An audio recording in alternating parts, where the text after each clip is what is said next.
So, here's a big question for you. Can technology, a high-tech platform, really fix something as human and as fragile as trust?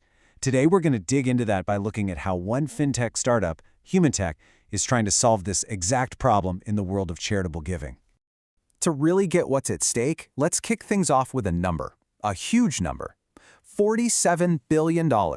That's how much the United Nations says is needed for global humanitarian aid in 2025. It's the cost to help millions of people facing crises all over the globe. But here's the kicker. That $47 billion, that's the goal. It's not what's actually in the bank. And that gap has devastating, real-world consequences. This quote from Reuters says it all. Brutal cuts in things like food, medicine, and shelter. You see, this isn't just a funding crisis. It's a crisis of confidence. It gets people wondering, hey, where is my money really going?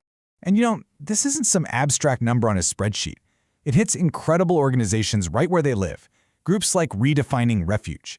Their entire mission is to fight for young victims of sexual abuse and trafficking. They provide life-saving care. And when that funding dries up, their critical, on-the-ground work is what's at risk. That's the human cost of this trust deficit. So, you've got this massive, very human problem. Now, let's look at the proposed solution. This is where HumaTech enters the story, with a platform they built specifically to tackle this trust problem head-on.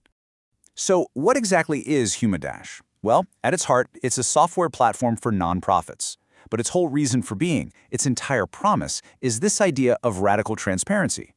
The whole thing is designed to track every single dollar from the moment it leaves the donor's wallet all the way to the impact it has in the real world, using AI to keep everything compliant. Okay, so how does it actually work? Let's break it down. First, you make a donation, either with regular money, what they call fiat, or with crypto. Then, and this is the magic part, your donation gets logged on the blockchain, which creates this permanent, unchangeable digital receipt. From there, the money goes to a specific, vetted project. And finally, this is the best part, you get to see the impact in real time on the HumaDash platform. No more guessing. And here's a look at the tools that make this happen. You've got this global map, so you can actually see where the help is going.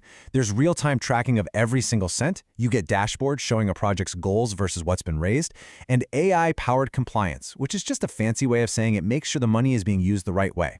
Every single feature is built to answer that one simple question: is my donation actually making a difference?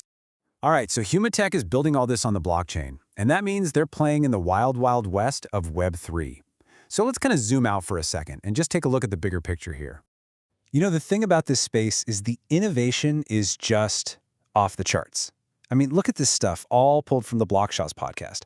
We're talking about managing assets on the blockchain, AI marketplaces, even putting solar power projects on-chain. The potential here to build these brand new, totally transparent systems is just, it's huge. But, and this is a big but, with all that amazing promise comes some very real danger. For every great project, there are scams. I mean, just listen to this quote from the chief of the SEC's cyber unit. She's talking about these super convincing crypto scams that are just devastating for regular investors. So the very same tech HumaTech is using for good, yeah, bad actors are using it too. So what does HumaTech do in the face of all that? They don't back down, they actually double down. They launched their own initial coin offering, or ICO, for something called HumaCoin. You can think of it as kind of like a crypto version of an IPO. It's a bold move, planting their flag firmly in this new frontier and using their own token to push for more transparency in aid. Okay, so this is where the story takes a really fascinating turn. HumaTech figured out that just having cool tech wasn't going to cut it. They needed a totally different strategy to get people on board, a strategy we're calling the Tampa Bay Playbook. So this is the puzzle they had to solve, right? In a world full of digital promises and, let's be honest, high-tech scams, how does a brand new platform actually earn your trust? How do you prove you're one of the good guys? And their answer, well, it's pretty clever. Take a look at this list. These are the winners of the 2025 Philanthropists of the Year Awards from a local business journal in Tampa Bay. You've got a bunch of respected community leaders and, yeah, that name probably jumps right out at you. The Baker and Emily Mayfield Foundation, started by the Buccaneers quarterback. These are the people who have already earned the community's trust. So what's the link? What's HumaTech got to do with any of this? Well, get this. The presenting sponsor for the entire event was HumaTech. See? That's the playbook. Instead of just hoping their tech would build trust, they went old school. They literally attached their brand name to the most trusted names in town. It's like they're borrowing that credibility, building a bridge from their high-tech world straight into the real world. So HumaTech's strategy is pretty brilliant, right? They're mixing this cutting-edge technology with good old-fashioned community engagement. But it also brings us right back to our very first question, only now it feels even bigger. So here's where we land. Can a tech platform, no matter how slick, no matter how transparent, really rebuild something as fundamentally human and, let's face it, as fragile as trust? HumaDash's journey gives us a fascinating look at one company's attempt.